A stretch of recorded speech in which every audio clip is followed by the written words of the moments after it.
vulnerabilities and minimize or contain risks associated with these vulnerabilities. Another term we have is system security engineering management, which is seen as an element of program management that ensure system security tasks are completed. And these tasks may include developing a security requirements plan and objectives. There's also planning, organizing, and so many others. Under system security engineering, we got system security strategies, and the security strategies are four. And the first security strategy is access control, which is formerly known as the reference monitor concept. So the reference monitor concept provides a conceptual model of the necessary access controls that must be achieved to ensure security policies. Ideally, realization of the access mediation concept possesses three properties. That is to say, tamper-proof, always invoked, and can be subjected to analysis and testing to assure qualityness. Depth in depth. The depth in depth describes security approaches which create a series of barriers to prevent, delay, or deter an attack by an adversary. Typically, defense in depth is achieved through the application of multiple security mechanisms. The third security strategy is isolation. Isolation pertains to the creation of separate processing environments. They can be logical, physical, or a combination of both. While physical isolation is somewhat more straightforward, the sharing of data often necessitates logical isolation mechanism, which requires the use of underlying trustworthy mechanism to minimize resource sharing. And the last one is resilience. Resilience is the ability of the system to perform essential functions in spite of hostile actions. This was added to the three initial strategies due to emerging stakeholder needs such as cyber resilience and the system survivability. It was introduced in 2005. The system survivability key performance parameter ensures that the system of interest can maintain crucial functionality while under attack. Formally, the SSKPP includes three pillars, that is prevent, mitigate, and recover, intended to reduce system susceptibility to adversaries, remit damage from exploited vulnerabilities, and increase system resilience in order to execute the system of interest mission. Continuing, so the design principles of system security engineering, there are 18 principles from National Institute of Standards and Technology, Volume 1.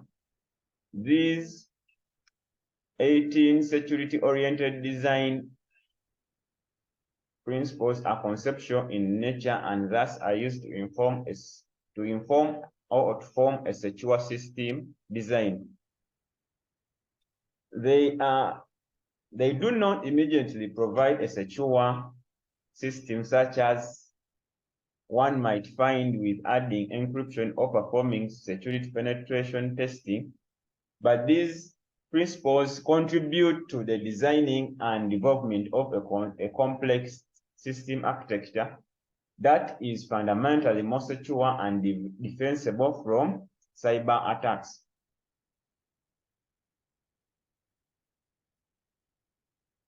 Lastly, important as security improvement often become cost prohibitive in most extreme situations. The first principle is clear abstractions. Historically, the principle of clear abstraction has been applied to software functions and system interfaces to provide a consistent and inclusive view of the system of interest data. Its data elements, data utilization, and data management. However, in a more general sense, clear abstraction means that system of interest should have a design that is obvious to others, functions that are distinct and well-defined, and information exchanges that are labeled and fully characterized. In a normal layman language, this principle ensures that the system is easily understandable by everybody. So the second principle is least common mechanism. The principle of least common mechanism seeks to reduce unnecessary duplication within the system of interest. More specifically, if multiple components in a system require the same functionality, the desired functionality should be built into a single mechanism, bracket physical or logical. For example, utilizing a single access control mechanism to implement a security policy can significantly reduce complexity across the system of interest, as well as reduce errors of omission and commission, which may introduce vulnerabilities. The third one is modularity and layering. Modularity organizes and isolates functionality and related data in two well-defined conceptual groupings, while layering orders the relationship between these groupings and their associated data flows.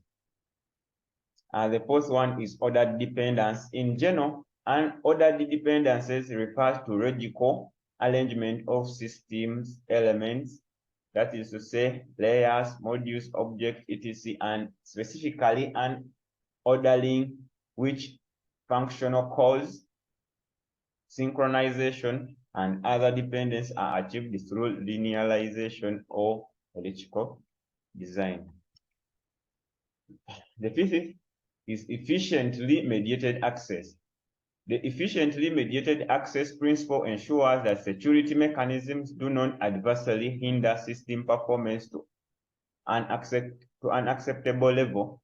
More generally, this principle seeks to optimize security and performance trade-offs such that the stakeholders' systems security requirements in bracket goals are met while the system of interest performs its mission critical functionality. Minimized sharing is the sixth principle. The minimized sharing principle states that no resources should be shared between components unless it's obviously necessary.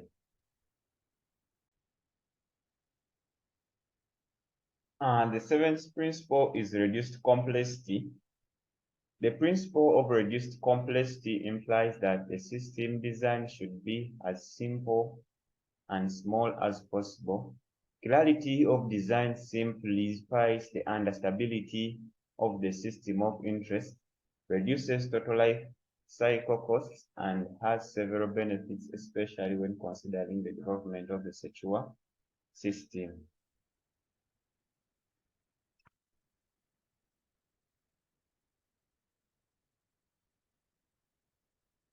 The eighth principle is secure evaluability. The principle of secure evaluability implies that a system should be developed to facilitate upgrades and maintenance activities in a secure fashion. This means that the system of interest should be designed to easily and securely adapt to changes in its configuration, functionality, architecture, structure, interfaces, and interconnections. The ninth principle is trusted components. The trusted components principle implies that a computer the trusted component principle implies that a component must be at least as trustworthy as the components it supports. More formally, the trusted components principle implies that a component or a system must be trustworthy to at least a level commensurated with the security dependencies it supports. The 10th principle is electrical trust. Building upon the principle of trusted components, electrical trust provides a logical basis for reasoning about levels of trustworthiness when developing a system from several components. commensurated protection. The principle of commensurated protection implies that the degree of protection provided for a component must be appropriate to its desired level of trustworthiness. For example, as the trusted place in a component increases, the protection against unauthorized modification of said component should increase at the same degree. The first principle is electrical protection. The principle of electrical protection means that a component needs to be protected from more trustworthy components. The 13th, minimize the trust components. The principle of minimized trust components implies that a system should not have extraneous trusted elements, components, data, or functions. Simply to the foundational, to keep it simple, in bracket, engineering principle, in bracket, described as reduced complexity in the National Institute of Standards and Technology book. The minimized trust component principle suggests that the system of interest should contain as few trustworthy components as possible. Thus, this principle directly impacts multiple facets of the system development and especially the total life cycle costs. The 14th principle is least privilege.